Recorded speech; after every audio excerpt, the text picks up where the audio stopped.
வணக்கம்ப்பா. இந்த ஸ்கூலுக்கு போயிட்டு வர பசங்களுக்கு பேனு தலையில் பயங்கரமாக விழுந்திருக்கும். அந்த பேனு சரியாகிறதுக்கு என்ன செய்யலான்னா, இந்த செவ்வரளி செடினாலும் சரி, செடியில் இருக்க இலைனாலும் சரி, செவ்வரளி பூனாலும் சரி, எதுனாலும் எடுத்துக்கோங்க. எடுத்து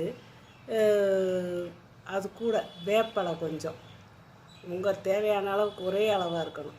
வேப்பலையும் செவ்வரளி இலையோ பூவோ ஒரே அளவாக எடுத்து அதில் கொஞ்சம் இது சீத்தாப்பழத்தோட விதைகள் இருக்கும்ல, அது 2ஓ 3ஓ எடுத்து அதையும் வச்சு அம்மியில் வலுவலுன்னு அரைக்கணும்.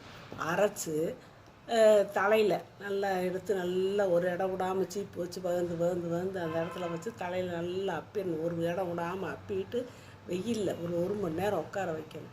அப்படியே ஒரு மாதிரி நமைச்சலாத்தையும் இருக்கும். அதுக்கப்புறம் குளிக்க வச்சிடணும். குளிக்க வச்சுட்டா பேனெல்லாம் போயிடும். ஆனால் தப்பி தவறி அது வாயில் பற்றக்கூடாது. அது ஏன்னா பயங்கரமான விஷம், உயிருக்கே ஆபத்து வந்துடும். அதனால் அதை வாயில் வச்சிடாதீங்க. தலைக்கு மட்டும் நீங்கள் அந்த பேன் போகிறதுக்கு அந்த மாதிரி செய்யுங்க.